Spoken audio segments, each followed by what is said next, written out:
Okay, so yeah, I knew this thing wasn't going to come off easy, but the trick was I tried to wiggle it off with my hands, but it wouldn't budge. So I grabbed the mallet and I just tapped the case in a few different spots, and that kind of broke the seal loose.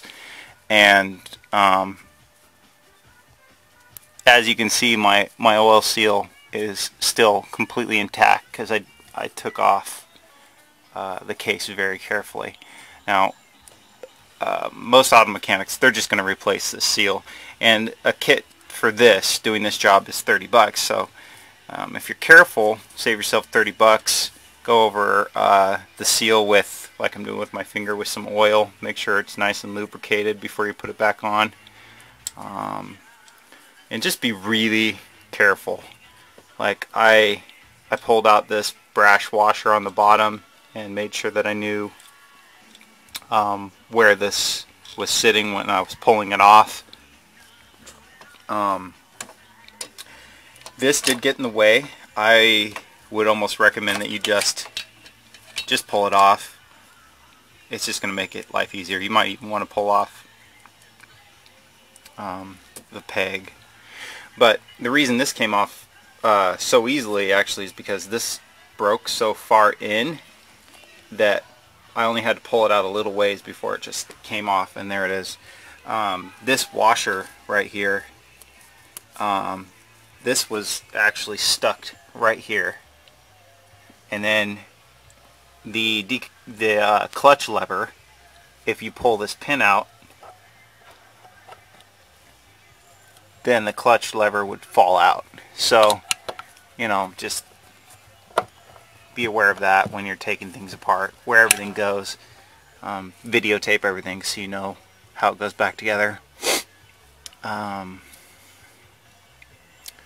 Anyways, so as you can see, it's in pretty decent shape. You know, I can check out my chain here, timing chain or whatever. My gears don't seem to have too much wear. All in all, the engine seems like it's in pretty decent shape. Doesn't look like this bike's been used much.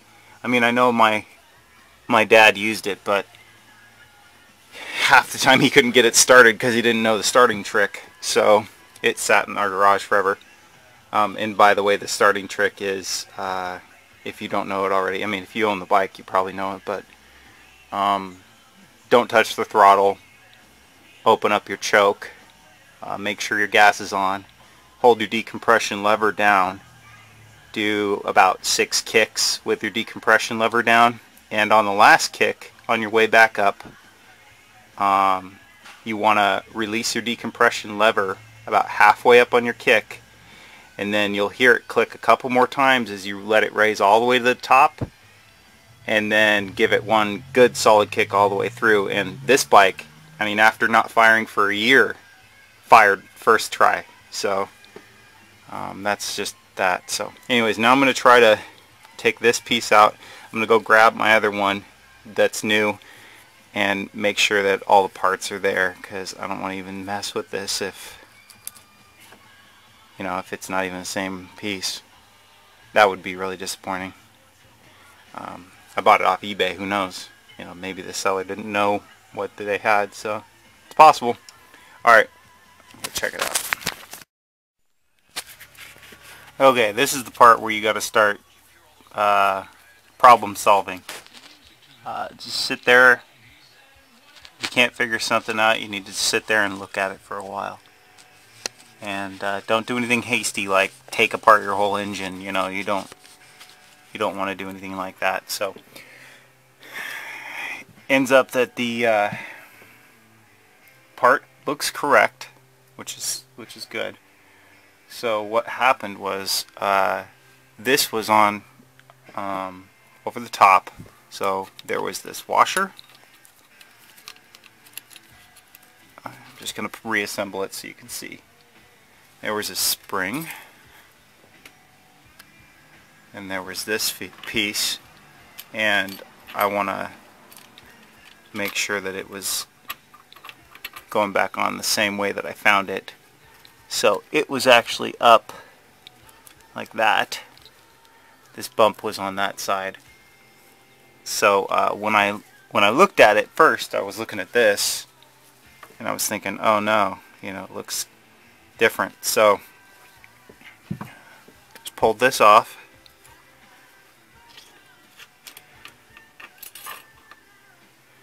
I set it down over here. Take the spring and that washer.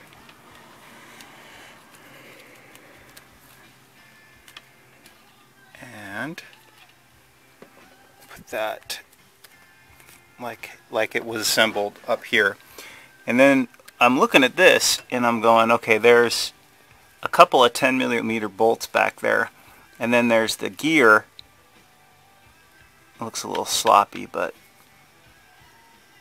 anyways, so I'm looking at this and I'm going, alright, so there's this bar right here sticking out, and I bet you that's what those two 10mm bolts are holding onto. Is there's a piece of metal holding this bar on to make sure this thing doesn't move around. So what I'm going to want to do is take off this C-clip right here and probably pull this gear off, and then take those two bolts off and then see if it slides out. And fortunately, the parts that came off of those parts are in good shape, because the one I bought off eBay didn't come with them. So I would have been screwed on my reassembly. Who knows, maybe I still am if there's a part that's broken in there too, you never know. Alright, so we're gonna see how it looks.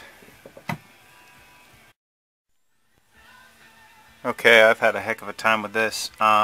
So in order to get this thing out, I didn't have to remove these two bolts. I didn't have to remove that C-clip. And I'll show you the C-clip here again. So the C-clip is this part right here.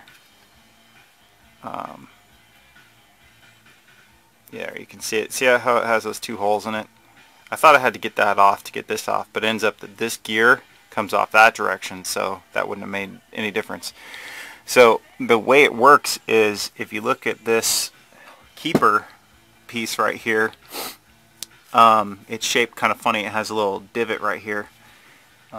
So this piece has that little catch right here. It has to go in at this angle and then get rotated up, and that's how it holds it in place in there. And so that's the opposite direction. Taking it this way is the opposite direction the engine turns it, so that's why it never comes undone. There's also a washer right here. It's kind of stuck on with oil, so you got to make sure that that goes back on there. The metal hook that's on the spring goes right underneath here. And so when I put this back in, I'm going to have to angle the piece that's here, right here, and then I'm going to have to twist it clockwise to get it to seat into here, and I'm going to have to make sure the spring goes under here, and I'm going to have to make sure that washer doesn't move. Now, something else that was interesting is the replacement piece that I got, the Kickstarter shaft, came with this gear on it. Now, it looks almost identical in every way to the other shaft, but if you look at the gear size, you can see clearly it doesn't line up. So I was worried for a minute there. I was like, oh no, you know, I'm gonna have to stop what I'm doing. Well, ends up that the shaft size is identical. The only piece that's different is this piece. So I took off this C-ring right here with these funky little hooks on it. Pain in the butt to take off. You have to get a pair of like jewelry pliers, put them in the middle of it, and spread it open from the inside, and then you have to get something underneath it and pull it up onto these teeth and slide it up. It took me a good hour probably to switch these gears out, because I had to take that piece off of both. But anyways, I ended up with, ta-da! There's the Kickstarter shaft that I bought. Here's the gear that was originally on the bike. And then I took the better of the two springs, reassembled everything. This aluminum piece right here holds the large spring in place, and on the one that came out of my bike, it was actually made of plastic. So I decided to keep the aluminum one. Obviously it's going to be better. But anyway, so yeah, it's going to be fun trying to get this back in there, rotating it, and getting it to hook under that. So that's what I'm going to try to do right now.